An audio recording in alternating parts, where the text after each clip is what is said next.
Well, Carl, your side kept fighting till the ends, and they were rewarded through it through Moture. How pleased are you with their performance and their fighting effort?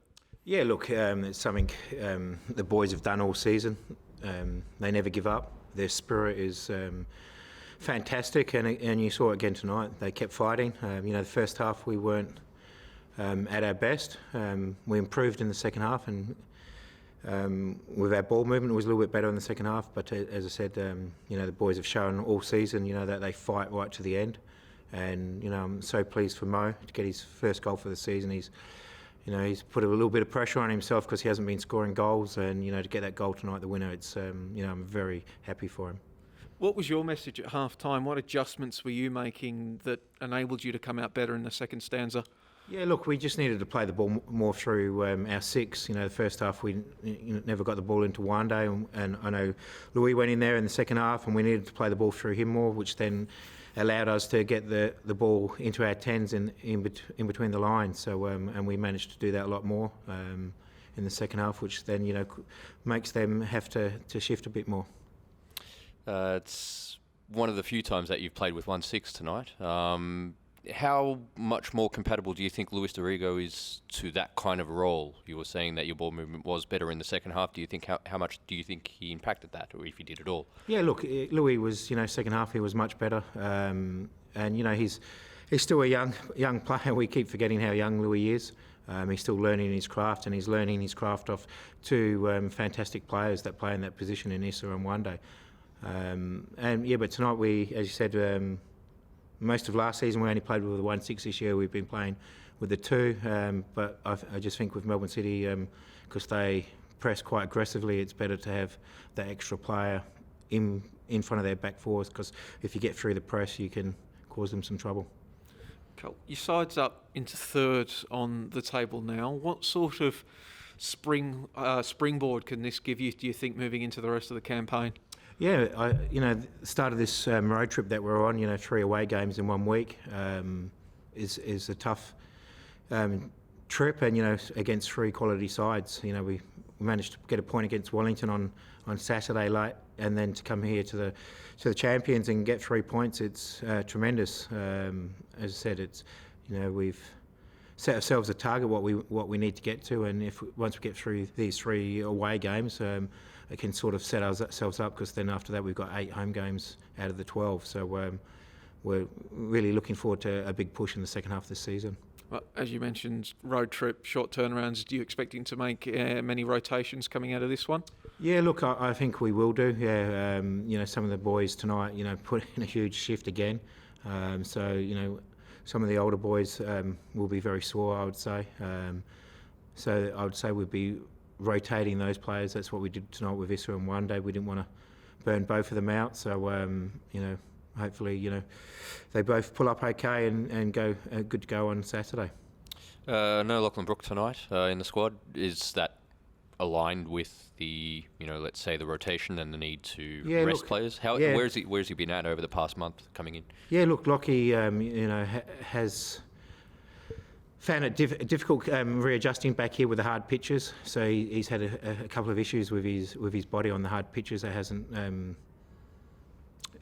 adapted back to it. So it's going to take a little bit of time, and we sent him back to Adelaide after the game on Saturday, so we can get him right for Saturday's game.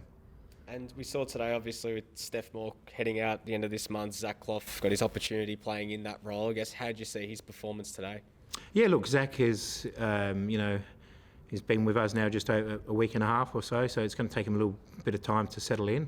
But you saw his quality tonight, his positioning, the way he moves the ball, and he looks for those killer passes, and which is something that we've been lacking, to have someone that plays those passes. So I think the more minutes we can get into him, that we can see that we're going to have a very good player there. We're at least of the idea that the rationale behind bringing Clough in was Stephen Mork leaving. What is his situation, or where is his status at the moment? With Steph? Yeah. Yeah, so Steph, we're waiting, well, he's waiting for his visa. They believe after the Central Coast game it should be done.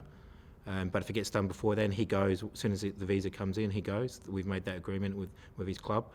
So we're just here I suppose we're fortunate that the club are letting him stay here to keep his match fitness up, because when he gets to Japan, they want him to play straight away. So I suppose it works well for both teams. And you saw again tonight, especially that second half when he went into that deeper position, a little bit deeper. The amount of forward runs that he made, that's what Steph does. Just looking more generally at the whole team performance, not just against City, but in lots of your recent matches, there seemed to be a theme of kind of slow starts, falling behind early. What, in your mind's the reason that you keep having those slow starts and falling behind? Yeah, look, we've addressed it with the playing group a couple of times now, and we're trying to find that balance. Because last season we flew out of the blocks, had a lot of games last season and scored early goals, and then we got run over at the end. And this year it's the other way around for us at the moment. So we've got to find that balance. We spoke about it tonight, and to concede. The goal that we did concede tonight was disappointing. It was a free kick, and I suppose they caught us a few times in that first half where we just switched off, and they played quick. And credit to Melbourne City, they have so much quality in and around their penalty box. You got to be careful, and they punished us tonight with that. But equally, you've been getting lots of late goals, particularly from young players we've seen pop up with some really crucial scores late in the game. How pleasing is that to see? And is there something responsible for that, or is that just a coincidence that all these young players are contributing? Yeah, look, it's, we don't shy away from, we want to play our younger players, and we've got a good group of young players, and it's about giving them, opportunities, and we don't give them too much information. We just let them go out and play. They get to where they are because they have certain skill set, and we want them to develop.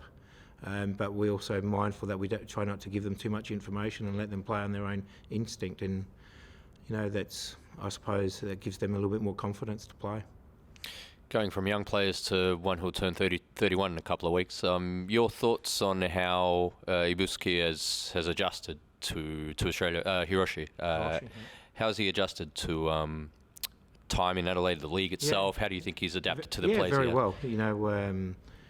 He again, before he came to Adelaide, he hadn't played for 7 or 8 weeks. So now he's had a few games with us, and again, he straightens us up. He's a good target player for us, and we can use that. And with him and Stefan, and then it'll be him and Zach, I think will cause the teams a lot of issues because it gives us that little bit more direct route at times. Because we want to play as much as we can, but sometimes you got to have that other ace up your sleeve and make teams guess.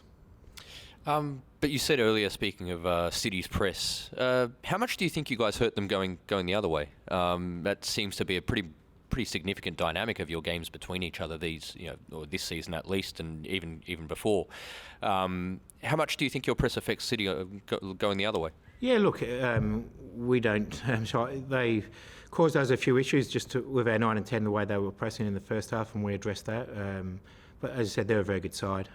It's very hard to press them because they are very good, but we want to play that type of game. We want to be that proactive team that attacks and takes the game to the opposition. We don't want to play that counter-attacking type of football, but full credit to City. They play great football, and that's what all the other teams have to get up to their level.